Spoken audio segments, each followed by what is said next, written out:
Espera desumana. Aguardar mais de 100 dias para fazer uma perícia médica no Nordeste do Brasil. Eu sem esse benefício, eu sofro, porque a minha medicação é cara e eu não tenho ajuda.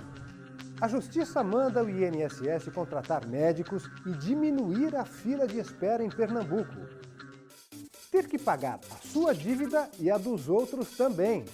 Muita gente não paga também. A maioria paga, mas tem gente que acaba enrolando, né? Diz que vai pagar um dia, acaba não pagando.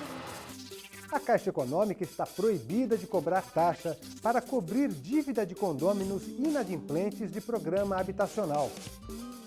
Teor de sódio. Geralmente, compradores de vinho não se preocupam com esse detalhe. A taxa de cloreto nossa, ela é pela questão da identidade do produto e a questão de controle de fraude, que essa substância pode ser utilizada também para fraudar produto. Um produtor de Minas Gerais produzia vinho com 3 vezes mais cloreto de sódio que o permitido pela lei brasileira. O que aconteceu? Veja agora, no Via Legal.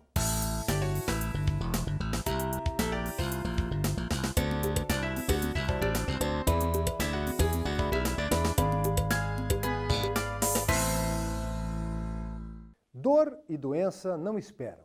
Mas em Pernambuco as pessoas não têm alternativa. Elas chegam a esperar mais de 100 dias, quase 4 meses, para passar por uma perícia médica no INSS. Não é à toa que a gerência de Caruaru chegou ao primeiro lugar no ranking das mais lentas do Brasil. Mas uma decisão da Justiça Federal deve fazer a população ser tratada com mais rapidez e respeito. Veja na reportagem de Thalita Marques. Filas imensas e uma longa espera. Essa é a dura realidade enfrentada todos os dias por quem precisa de algum serviço no INSS de Caruaru, no agreste de Pernambuco. Dona Margarida conhece de perto essa realidade. Ela é cabeleireira, mas está sem condições de trabalhar por problemas de saúde. Eu tenho redução óssea, perca óssea, fibromialgia, lombalgia, tenho osteoporose, osteopenia, dependo muito do benefício. Eu sem esse benefício, eu sofro, porque a minha medicação é cara e eu não tenho ajuda. Aqui, a maioria das pessoas tenta marcar uma perícia médica para renovar ou dar entrada no pedido de algum benefício. O problema é a demora para marcar um exame. A espera pode passar de 3 meses. 3 meses, 4 meses. Aí fica difícil, porque eu vivo da agricultura, eu não posso trabalhar, aí fica difícil mesmo. A gerência executiva do INSS de Caruaru chegou a ocupar o primeiro lugar no ranking das mais lentas do Brasil. Ficou à frente de capitais como Maceió e Teresina. Seu Luciano é agricultor e sofre de osteomielite, uma inflamação no fêmur. Ele passou por uma cirurgia na perna e acredita que não tem condições de voltar ao campo. Por isso, tenta renovar o benefício de auxílio-doença. Ele conta que já precisou esperar até 8 meses para passar pela perícia médica. Eles marcaram em janeiro para setembro. Aí eu passei esse tempo esperando, quando chegou setembro, eu vim aqui, eles negaram. Aí eu fiquei esses meses esperando, não deu nada, eu estou tentando remarcar outra vez. A situação no atendimento da gerência de Caruaru estava tão caótica que o Ministério Público Federal entrou com uma ação civil contra o INSS na Justiça Federal de Pernambuco. Os procuradores pediram medidas urgentes para reduzir o tempo de espera por uma perícia médica. O prazo mínimo seria de 45 dias. Do contrário, o INSS teria que garantir a concessão de benefícios com base em laudos de médicos particulares. Isso até que saiam os exames oficiais. A ideia era que o trabalhador, principalmente um trabalhador em uma situação de incapacidade, né, não deve ficar com todo o ônus de um problema administrativo, que seria esse problema do tempo para a realização desse agendamento. Durante o período em que analisou o pedido do Ministério Público, o juiz federal Tiago Antunes de Aguiar fez um estudo aprofundado. Ele analisou o tempo médio de espera do agendamento de perícia médica nas agências que pertencem à gerência de Caruaru e fez várias reuniões de conciliação para encontrar uma alternativa adequada para o problema. A melhor saída não foi o prazo de 45 dias, e sim a contratação temporária de médicos peritos particulares. A proposta, como foi feita inicialmente pelo Ministério Público, de concessão automática do benefício sem perícia oficial após passados os 45 dias, haveria a possibilidade de vários e vários benefícios serem concedidos a pessoas que não teriam direito. Então, essa saída foi uma saída, de certa forma, negociada com o próprio Ministério Público Federal e com o INSS, de forma a tentar atender essa eficiência do serviço público, essa eficácia, diminuir o tempo que o cidadão, que o segurado tenha de receber. Deu certo. Em 2 anos, a contratação temporária de médicos peritos reduziu para menos da metade o tempo de espera por uma perícia, em 4 das 6 agências atendidas pela gerência do INSS de Caruaru. Foi dada uma decisão, uma tutela provisória, uma antecipação de tutela de mérito, no sentido de que o INSS tem a obrigação de credenciar, deixar credenciado pelo menos 10 médicos para realização de perícias. Eu considerei uma saída adequada, né, já que o nosso próprio pedido, né, que era o pedido de, após um prazo, né, o prazo de 45 dias, caso não fosse realizada a perícia, o benefício fosse deferido com base em laudo médico particular, né. Apesar desse ter sido o nosso pedido, nós sempre estivemos abertos à conciliação com o INSS, exatamente por saber que esse não é um provimento ideal, né, dada a possibilidade de fraude que aí surge, e nós aqui também fazemos, né, a parte de repressão a fraudes ao INSS. Nesse período, poucas agências da região apresentaram um aumento no tempo de espera, porque não conseguiram contratar todos os 10 médicos particulares. Agora, o Ministério Público vai acompanhar de perto o cumprimento da decisão judicial. É necessário que a gente acompanhe, né, ainda mais enquanto se sabe que, né, Caruaru e Surubim, né, até a prolação da sentença, vinham com um tempo alto ainda de espera. E a cada 2 anos, o INSS terá que apresentar relatórios para comprovar que a situação melhorou. Cabe ao Ministério Público continuar com esse acompanhamento desse tempo médio de espera e ao próprio INSS, que é o mais interessado, porque, em sendo o caso do INSS com contratação de novos médicos por concurso público, que seria a situação de fato ideal, não é? Reduzir esse tempo de espera e, em sendo reduzido esse tempo de espera e comprovado nos autos, haveria a cessação dessa necessidade de contratação de médicos credenciados. A Advocacia Geral da União informou que as medidas para cumprir a determinação já foram tomadas e avalia se vai recorrer da decisão. Seu Luciano agora torce para receber de uma vez o benefício que acredita ter direito. Esperança sempre tem, né? Não sei se vou conseguir, né? Mas vou tentar.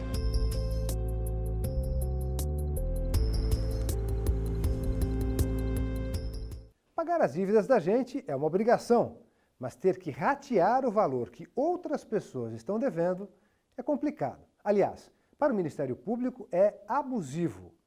No sul do país, a Caixa Econômica estava cobrando um índice de inadimplência de moradores de programa habitacional, mas a Justiça Federal acabou com essa cobrança. Quando o assunto é condomínio...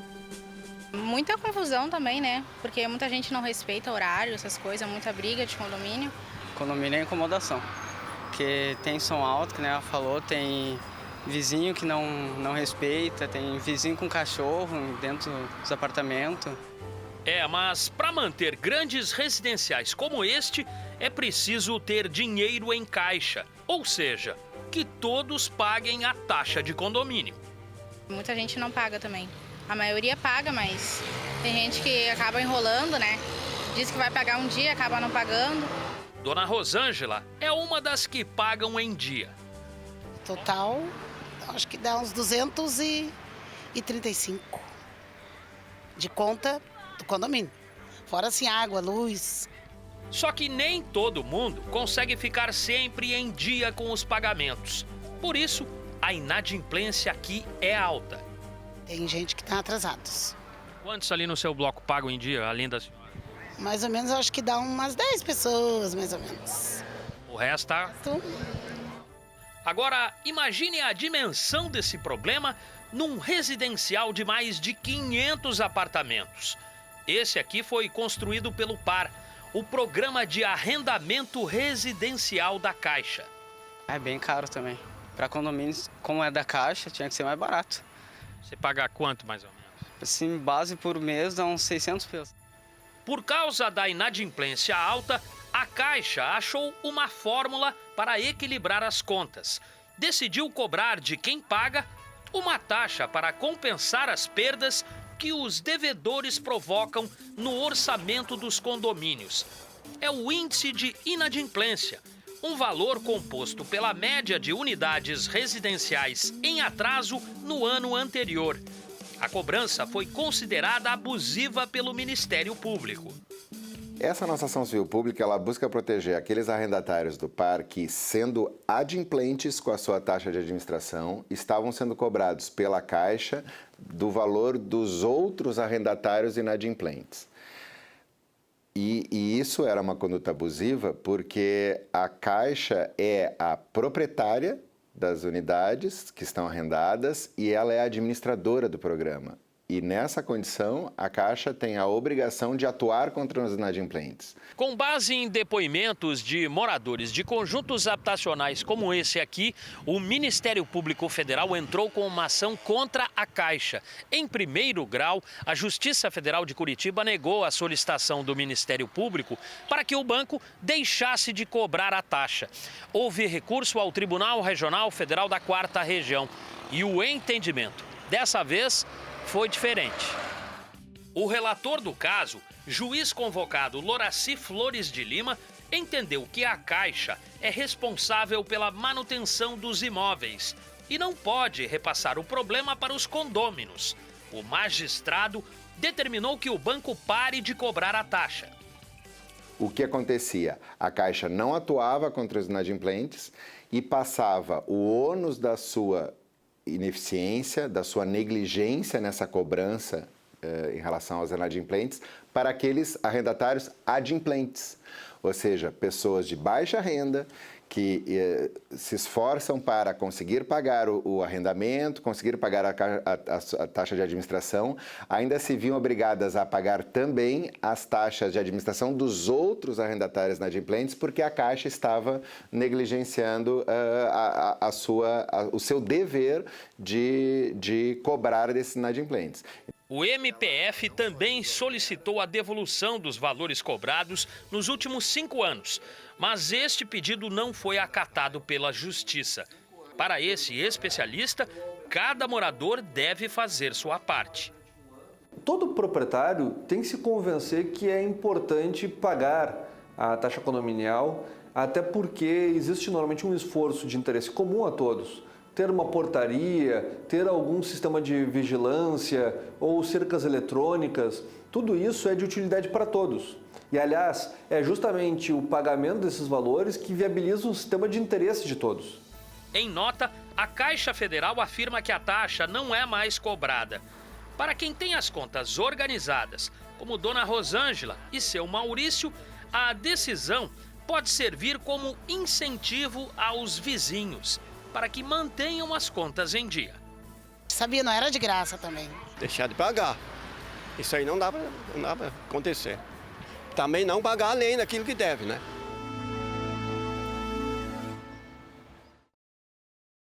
Antes de comprar uma garrafa de vinho, é comum as pessoas olharem o teor alcoólico, que varia de 8% a 14% nos mais finos. Mas pouca gente sabe o nível de cloreto de sódio, o sal, que existe no vinho. Sim, existe um nível máximo permitido pelo Ministério da Agricultura. Em Minas Gerais, um empresário que estourou em 3 vezes o limite foi proibido de vender a safra e questionou essa regra. O vinho é uma bebida produzida pela fermentação das uvas que surgiu há mais de 6.000 anos antes de Cristo na Grécia. Já no Brasil, os relatos são de que o primeiro vinho feito aqui foi em 1551. Quem garante o principal ingrediente da bebida é o Rio Grande do Sul, que é responsável por 90% da produção nacional de uva. Em 2017, o estado bateu recorde de produção, com quase 710 mil toneladas da fruta. De acordo com o Instituto Brasileiro de Vinho, o consumo da bebida no Brasil vem aumentando. Já são 2 litros por pessoa ao ano. mas ainda distante do que é consumido em países vizinhos, como Chile, com pouco mais de 17, e Argentina, que consome mais de 23 litros anuais. Para fabricar ou comercializar o vinho brasileiro, os produtores devem ficar atentos. Tudo tem que estar de acordo com a lei. E uma das regras trata da quantidade de cloreto de sódio existente no produto. A substância pode alterar o sabor, a cor e encorpar a bebida. O Ministério da Agricultura edita portarias e numa das portarias ele determina que os vinhos nacionais devem ser produzidos com uma taxa de até 0,2% de cloreto em gramas por litro. Entre outras preocupações, a medida também visa proteger a saúde do consumidor. Os níveis de cloreto no Brasil são inferiores à legislação internacional, como uma forma de garantir uma identidade nacional do produto e também garantir a saúde do consumidor. Então essas normas têm que ser observadas, elas são igualmente por todos os produtores de vinho nacionais, elas têm que ser respeitadas e até uma forma de garantir uma concorrência justa entre todos. Mas um empresário de Minas Gerais produziu um vinho com a taxa de cloreto de 0,6 gramas por litro. Os lotes foram apreendidos pelo Ministério da Agricultura. O produtor não concordou com a medida e alegou na Justiça que o seu produto estava dentro dos parâmetros internacionais que permitem até 1 grama de cloreto por litro. Depois de ter o pedido de liberação dos vinhos negado pela Justiça Federal Mineira, o produtor recorreu à segunda instância, o Tribunal Regional Federal da Primeira Região em Brasília. Ao analisar o caso, a 6ª turma do TRF1 entendeu que o produto está em desacordo com as normas brasileiras e ainda destacou o fato de que o próprio produtor reconheceu que não respeitou a lei. Por isso, manteve a decisão de primeiro grau, como explica a especialista em direito sanitário. A empresa ela descumpriu essa determinação, a empresa ela concorda que o produto dela está com as taxas acima do permitido pela legislação. Além disso, o aumento das taxas de cloreto de sódio na produção de vinho pode indicar, em alguns casos, a falsificação da bebida. A taxa de cloreto nossa, ela é pela questão da identidade do produto e a questão de controle de fraude, que essa substância pode ser utilizada também para fraudar produto. Mas ainda de acordo com o próprio Ministério da Agricultura, existe a possibilidade de mudança na regra. Até em função do teor hoje permitido pelo Mercosul, que é de 1 grama, nós estamos, em função da norma, essa norma ser de 1988, nós estamos atualizando essa norma, ela está em vias de ser publicada e esse teor será elevado para 1 grama, para que o produtor brasileiro possa competir em igualdade de condições com o produto importado. Mas e para o consumidor? O que muda com a variação dessa taxa na hora de degustar a bebida? O cloreto de sódio, o sal, apesar de a gente não sentir ele no vinho, ele traz para o vinho brilho, ele faz com que os sabores sejam mais pronunciados, fiquem mais aparentes, né? E dá um certo corpo também ao vinho. Então ele melhora um vinho que está ruim. Agora, uma coisa é esse cloreto vindo do solo, né? Foi a uva que absorveu do solo esse sal. Outra é alguém acrescentar lá na fabricação. Aí é a adulteração do produto. Então, para quem aprecia a bebida, ficam as dicas de quem entende. Tem umas 3 regrinhas básicas que a gente tem que seguir. Primeira regra, tem que ser vinho de qualidade, não precisa ser caro, mas de qualidade, para poder ter essas substâncias nele. A segunda regra seria essa do limite. A grosso modo, a gente pode botar que seria 3 taças por dia para o homem, metade no almoço, metade no jantar, sempre acompanhando comida, e para a mulher 2 taças. A diferença, a culpa não é minha, é por causa do metabolismo ser diferente. E a terceira regra, que é a melhor de todas, teria de beber pelo menos 5 vezes por semana.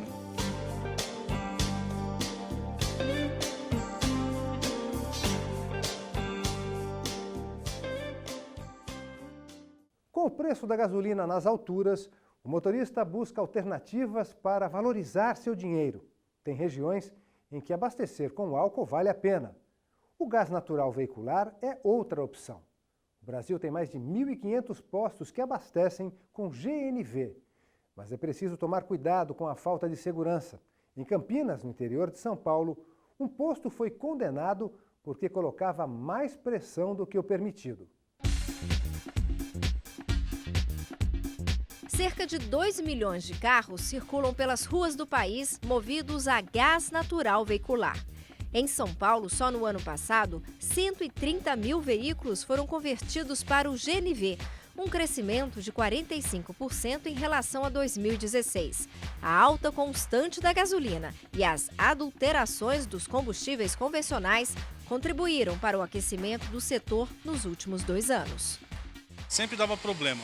Todo mês tinha que ir na oficina, mandar limpar bico, fazer isso, porque o carro sempre dava problema. Gasolina muito misturada, né? E com o GNV eu já não tive esse problema. O kit eu paguei na época 5 mil para colocar. Com 6 meses eu já tive essa economia e já consegui pagar o kit com 6 meses. Essa válvula de abastecimento, o gás entra por aqui, comprime e vai para dentro do cilindro de GNV.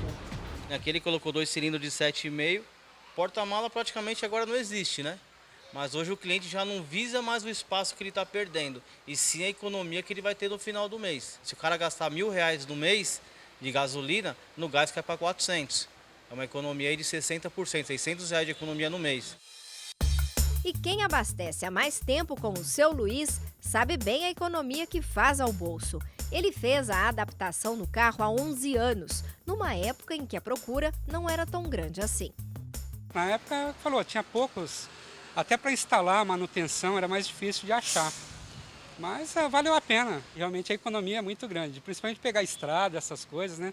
Gasta-se 1/3 do que gastaria na gasolina. Então, com certeza o carro já foi pago umas 3 vezes já. Para instalar os cilindros de GNV, é preciso buscar oficinas certificadas pelo Inmetro. O kit pode ser colocado em qualquer veículo e foi projetado para funcionar com segurança até um limite de pressão. Tem que ser feito numa oficina certificada, com equipamento certificado, cilindro certificado, tá? E todos os casos que aconteceram de explosão foi algum tipo de gambiarra que foi feito no carro, não foi corretamente instalado, foi cilindro que não estava requalificado corretamente, adição de botijões de gás, sempre tem alguma coisa que não deve ser feito no carro e devido a isso acaba, devido à pressão do posto, acontecendo um acidente.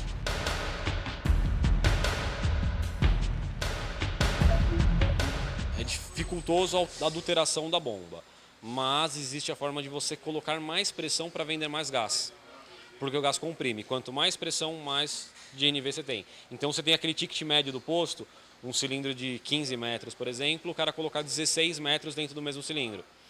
Aumenta-se a pressão. Isso pode causar um acidente, uma explosão.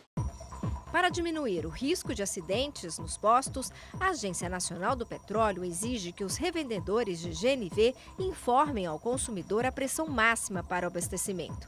E tem que estar visível na bomba.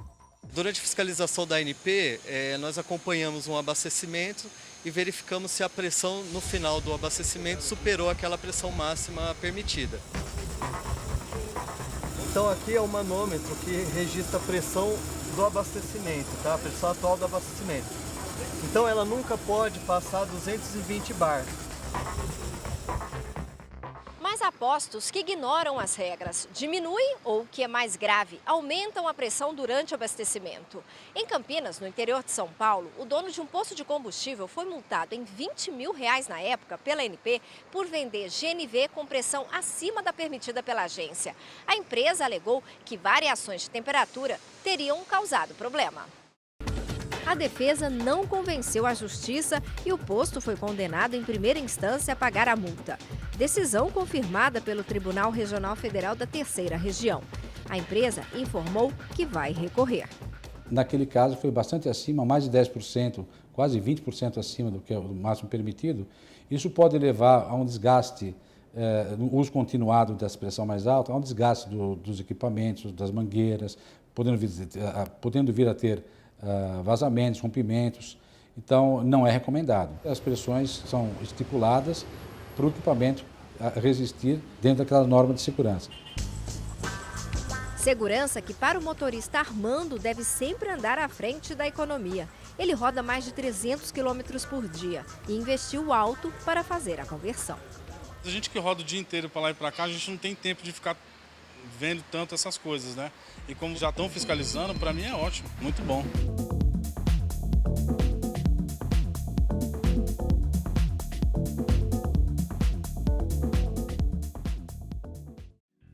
É isso, o Via Legal fica por aqui. Na semana que vem a gente volta com outras decisões da Justiça Federal. Gostou de uma matéria? Quer ver de novo? Mandar para um amigo? Acesse as nossas redes sociais.